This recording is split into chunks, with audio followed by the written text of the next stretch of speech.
Минац Ингушетии в этом году объявил конкурс на самый красивый национальный праздничный стол. Ингушские хозяюшки каждый год пытаются придумать что-то новое, удивить гостей. И конкурс как раз призван оценить по достоинству труд девушек. Героиня нашего следующего сюжета Фатима Гелисханова решила покорить гостей национальной кухней. Зелимхан Калоев первым оценил старания конкурсантки.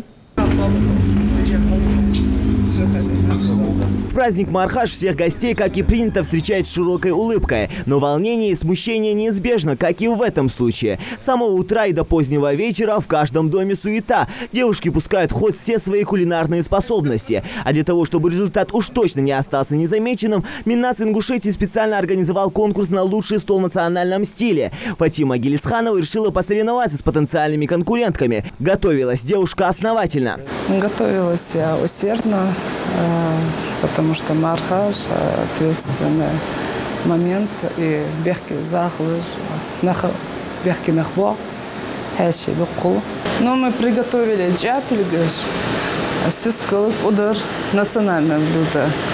А также европейская кухня у меня тут. Жур халтам. Потому что мужчинам особенно нравится джапильгаш.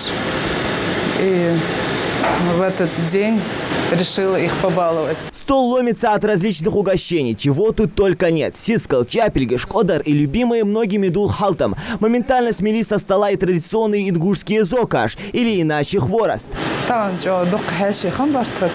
Поэтому зокаш, сацилжи хампочин, и мне сейчас придется заново их готовить. И мы очень много гостей принимали сегодня.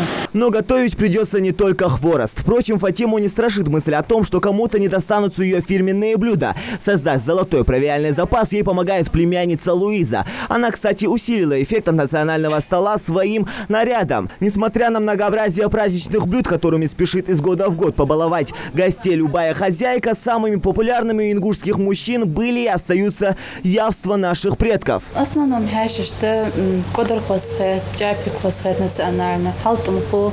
В основном чапик дает хос. О кулинарных способностях Фатимы наслышаны многие, поэтому и от гостей порой не бывает отбоя. И если же многие задавались вопросом, национальная или европейская кухня, то конкурсантка долго не раздумывала. Есть люди, которые нравится и национальная кухня, а также и европейская. Поэтому и так я приготовила. Помогали мне, конечно, снага, племянница.